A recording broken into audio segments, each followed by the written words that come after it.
Hello students, आपका chapter चल रहा है ऊष्मीय प्रसार कैलोरी मिति। विशिष्ट ऊष्मा स्पेसिफिक हीट। किसी वस्तु को दी गई ऊष्मा वस्तु के द्रव्यमान में वृद्धि तथा वस्तु का ताप बढ़ाने में व्यय होती है। ठीक है, किसी वस्तु को जो दी गई ऊष्मा है वो वस्तु के द्रव्यमान में वृद्धि और वस्तु का ताप बढ़ाने में व्यय हो जाती है। माना वस्तु को Q ऊष्मा देने से द्रव्यमान में वृद्धि m है तथा ताप में वृद्धि डेल्टा T है, तब Q प्रोपोर्शनल होता है m इंटू डेल्टा टी। यहाँ प्रोपोर्शनल का साइन हटाएंगे तो एक कांस्टेंट ले लेंगे हम C। जहाँ पर C एक कांस्टेंट है, इसे विशिष्ट ऊष्मा कहते हैं। यदि m एकांक हो तथा डेल्टा T जो है वो 1 डिग्री सेंटीग्रेड हो तो ये दोनों क्या है 1 1 हो जाएंगे, तो यहाँ से Q बराबर आ जाएगा हमारा C। अतः किसी वस्तु के एकांक द्रव्यमान के ताप में 1 सेंटीग्रेड की वृद्धि करने के लिए आवश्यक ऊष्मा की मात्रा हमारी विशिष्ट ऊष्मा कहलाती है। इसका मात्रक जूल पर किग्रा डिग्री सेंटीग्रेड होता है। आगे देखिए गैसों की विशिष्ट ऊष्मा धारिता। गैसों की दो विशिष्ट ऊष्मा धारिताएं होती हैं। फर्स्ट देखिए इसमें स्थिर आयतन पर मोलर विशिष्ट ऊष्मा धारिता। ठीक है, स्थिर आयतन पर 1 मोल निवास गैस के ताप में एकांक वृद्धि करने के लिए आवश्यक ऊष्मा की मात्रा स्थिर आयतन पर विशिष्ट ऊष्मा कहलाती है। इसे हम CB से प्रदर्शित करते हैं। V फॉर वॉल्यूम के लिए लिखा है, स्थिर आयतन की बात कर रहे हैं इसलिए। ठीक है, आगे देखिए स्थिर दाब पर मोलर विशिष्ट ऊष्मा धारिता। स्थिर दाब पर किसी गैस के 1 मोल इनवर्स द्रव्यमान का ताप 1 डिग्री सेल्सियस बढ़ाने के लिए आवश्यक ऊष्मा की मात्रा स्थिर आयतन पर विशिष्ट ऊष्मा कहलाती है। इसे हम CP से प्रदर्शित करते हैं। P फॉर प्रेशर, दाब के लिए, स्थिर दाब की बात कर रहे हैं तो सफिक्स में हम P लगा देंगे। आगे देखिए अवस्था परिवर्तन। पदार्थ की 4 भौतिक अवस्थाएं क्रम से ठोस, द्रव, गैस व प्लाज्मा होती हैं।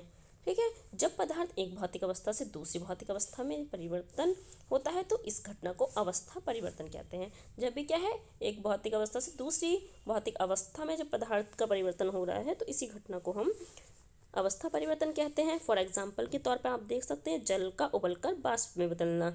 ठीक है, जल क्या उबल के वाष्प में बदल गया, ये भी एक भौतिक अवस्था से दूसरी भौतिक अवस्था में चेंज हो गया है। बर्फ का पिघलकर जल में बदलना।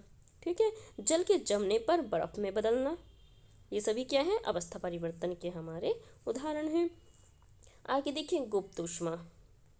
स्थिर ताप पर किसी पदार्थ के एकांक द्रव्यमान के अवस्था परिवर्तन के लिए ऊष्मा आवश्यक ऊष्मा की मात्रा को उस पदार्थ की गुप्त ऊष्मा कहते हैं। ठीक है, एकांक द्रव्यमान के अवस्था परिवर्तन के लिए कोई पदार्थ है उसकी क्या है एकांक द्रव्यमान के अवस्था परिवर्तन के लिए जितनी भी हमें ऊष्मा की जरूरत हो रही है, आवश्यकता बढ़ रही है, उसको हम कहेंगे गुप्त ऊष्मा। यदि किसी पदार्थ का द्रव्यमान m तथा गुप्त ऊष्मा L है तो अवस्था परिवर्तन के लिए दी गई अथवा ली गई ऊष्मा ये बराबर होगी m इंटू L के। यहाँ से अगर हम L बराबर निकालें तो यह आ जाएगा Q अपॉन M, ये बराबर का साइन है। ठीक है, इसका मात्रक है जूल पर किग्रा।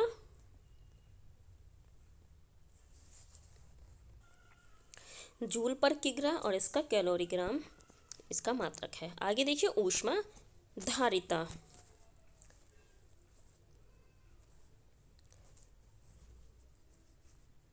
किसी दिए गए पदार्थ को गर्म करने के लिए आवश्यक ऊष्मा की मात्रा पदार्थ के द्रव्यमान m, ताप में परिवर्तन डेल्टा T तथा पदार्थ की प्रकृति पर निर्भर करती है। ठीक है, किसी पदार्थ को दी गई ऊष्मा की वह मात्रा जो उसके ताप में एकांक परिवर्तन के लिए अवशोषित अथवा बहिष्कृत की जाती है उस पदार्थ की ऊष्मा धारिता कहलाती है। ठीक है,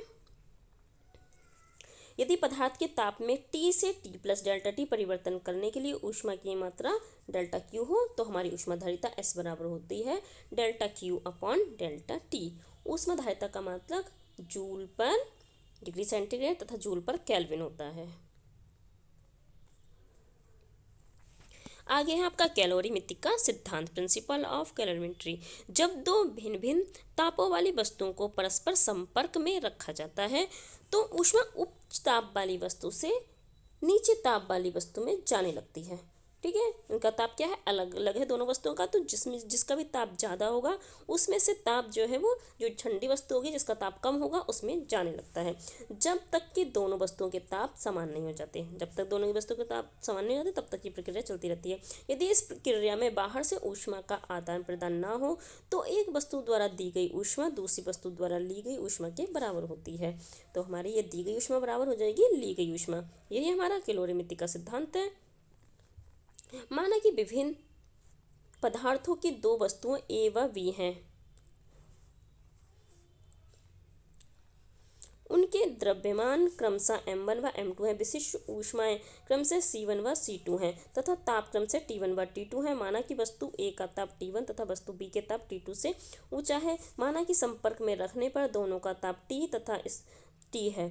स्पष्ट है कि A का ताप T1 से T तक गिरता है तथा B का ताप T2 से T तक बढ़ता है। ठीक है, ये ओनली T होगा क्योंकि T का ताप बढ़ा है ना।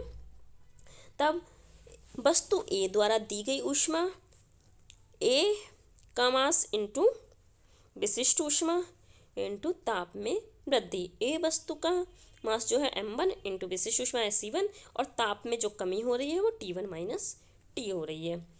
वस्तु B द्वारा ली गई ऊष्मा होगी हमारी B का ताप, B का मास इंटू विशिष्ट ऊष्मा इंटू ताप में वृद्धि। B का मास हमारा m2 है इंटू विशिष्ट ऊष्मा c2 एंड ताप में वृद्धि T माइनस T2 रहेगी। तो दी गई ऊष्मा बराबर ली गई ऊष्मा, इन दोनों को हम बराबर रखेंगे। यही हमारी क्या है, कैलोरीमिति का सिद्धांत है। दी गई ऊष्मा बराबर ली गई ऊष्मा। न्यूमेरिकल फॉर्म में हमारा ये निकल के आ गया है। ओके।